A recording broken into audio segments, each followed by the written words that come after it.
My name is Ashley. I'm 26 years old, and up until 8 months ago, I was the kind of person who stayed quiet at family dinners just to keep the peace. I worked from home as a freelance content strategist.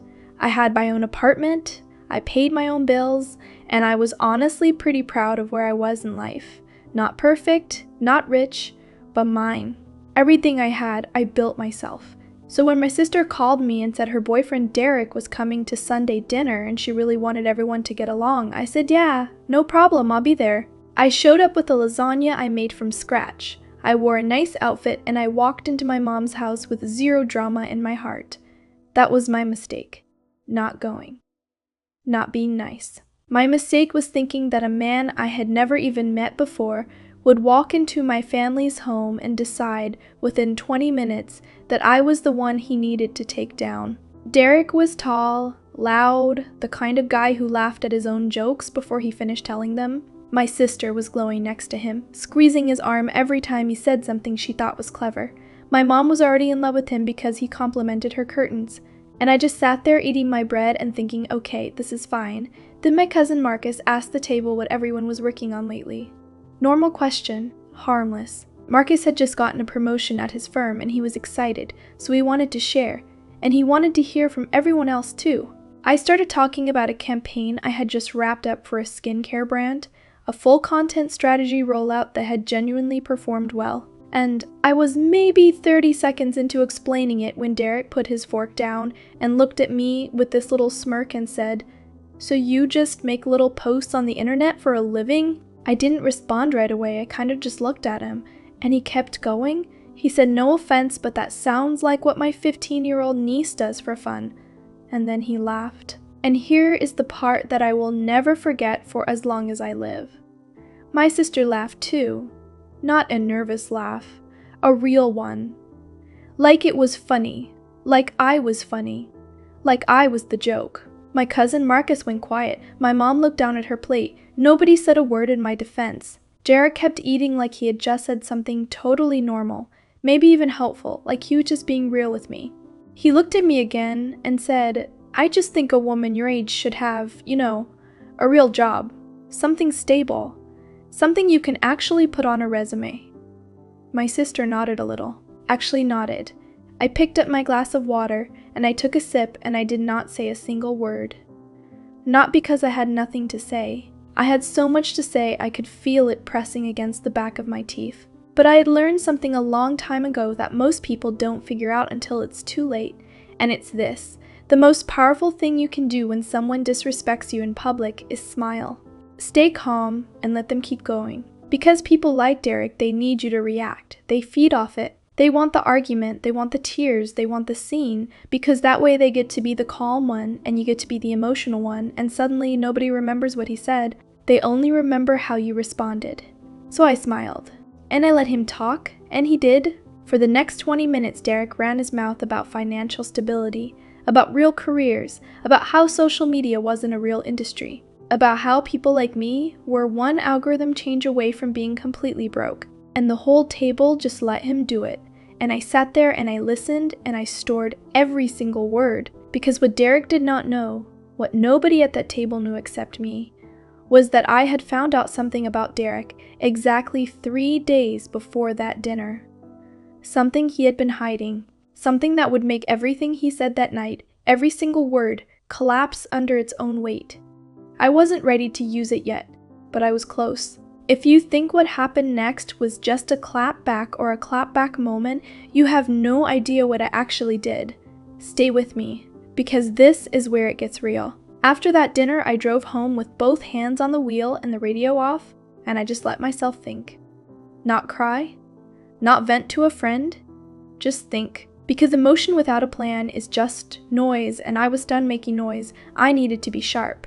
3 days before that dinner, I had been on the phone with my friend Kayla, who works in HR at a mid-sized company downtown. We were just catching up, talking about nothing, and she mentioned something casual, something she probably didn't even think twice about. She said, "Oh, you know what's funny?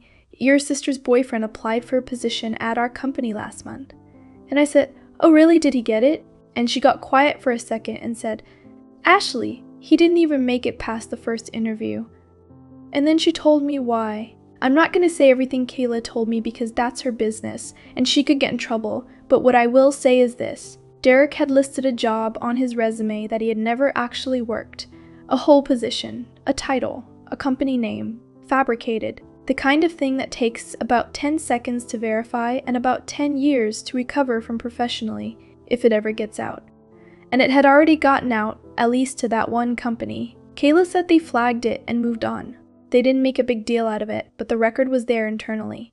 Now here's the thing about me. I am not a petty person by nature. I want to be really clear about that. I didn't go to that dinner planning to expose Derek. I went with lasagna and an open mind. He is the one who turned that dinner into a courtroom where I was on trial for my career choices. He is the one who sat across from me in my mother's house and called my work fake in front of my whole family. So what happened next, I just want you to understand, that was not me starting something. That was me finishing it. The week after dinner, Derek started showing up more. My sister was basically moving him into her life at full speed, talking about him moving into her place, talking about him like he was some kind of catch, some kind of stable, solid man she had finally found. And every time her family got together, Derek had something slick to say about me. At my cousin's birthday dinner, he made a comment about how I probably expensed my outfit. At my aunt's house, he joked that I should put influencer on my tax returns and see what happens. Every single time, the table laughed a little, my sister smiled, and I said nothing. I just nodded and kept eating and kept storing it. Then one Sunday, about 6 weeks after that first dinner, my mom called a family lunch, just immediate family, and Derek was there again sitting at the head of the table like he owned the place, talking loud about a new job opportunity he was pursuing, something in operations management, something big, he said, something that was finally going to let him and my sister start building real stability together. My sister looked at him like he had hung the moon, and I watched him perform. I watched him use words like infrastructure and pipeline and scalable, the kind of words people use when they want to sound like they know more than they do. And then he looked at me, because he always looked at me, and he said, "You know, Ashley, you really should think about pivoting into something more structured. I could probably connect you with some people once I get this new role locked in." I put my fork down. And this time I did not pick it up. I looked at him and I said, "That's really generous of you, Derek. I actually have a question though. Is that the same network you pulled from when you listed the operations director position at Harlow Group on your resume? The one you held for 2 years according to your LinkedIn?" I tilted my head just a little, and I said because I heard that role didn't quite check out when someone looked into it recently.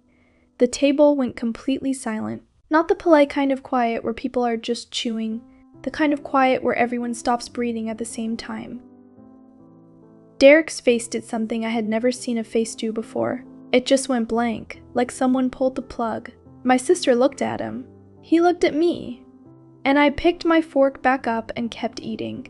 But that was only the beginning of what was about to unravel, because Derek's resume wasn't the only secret he had been keeping, and I was about to find out the rest of it in a way I never saw coming.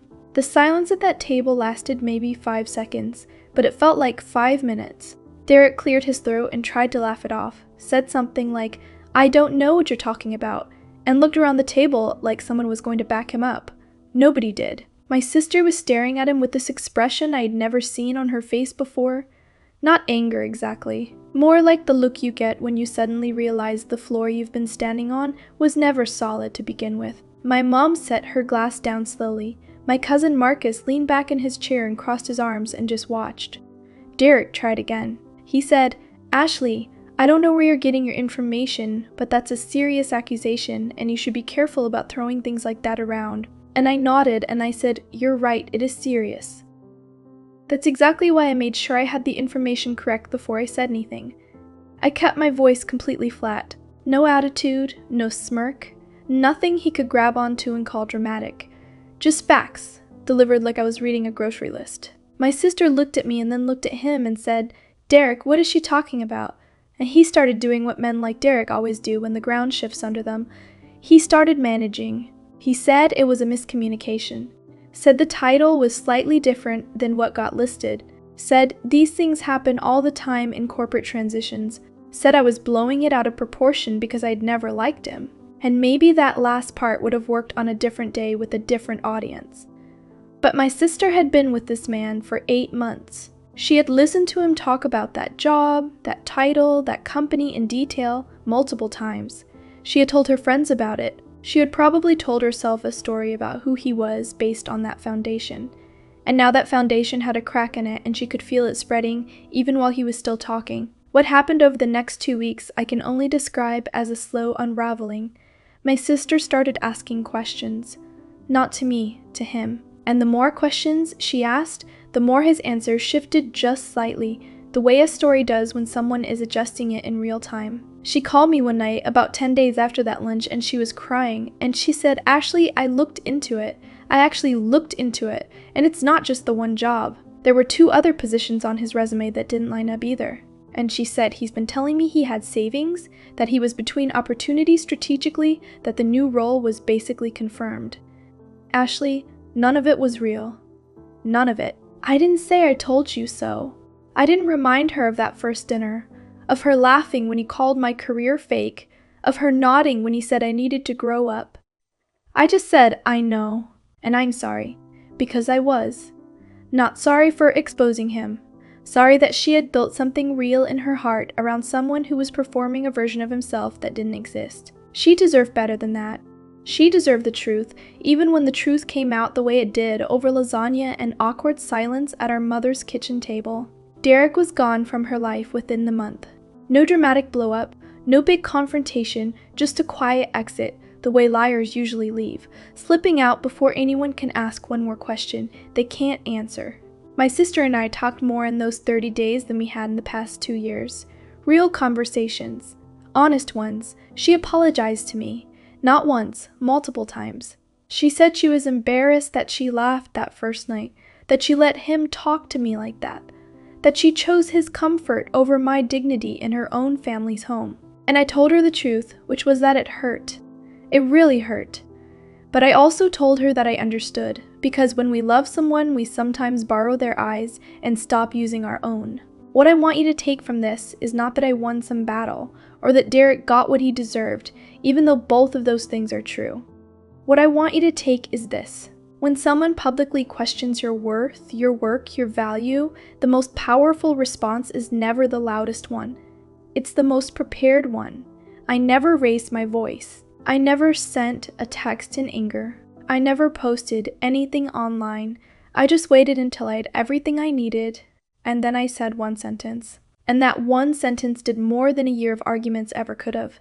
Stay grounded. Stay quiet. Stay ready. Because the truth always finds its moment. And when it does, you won't need to say much at all.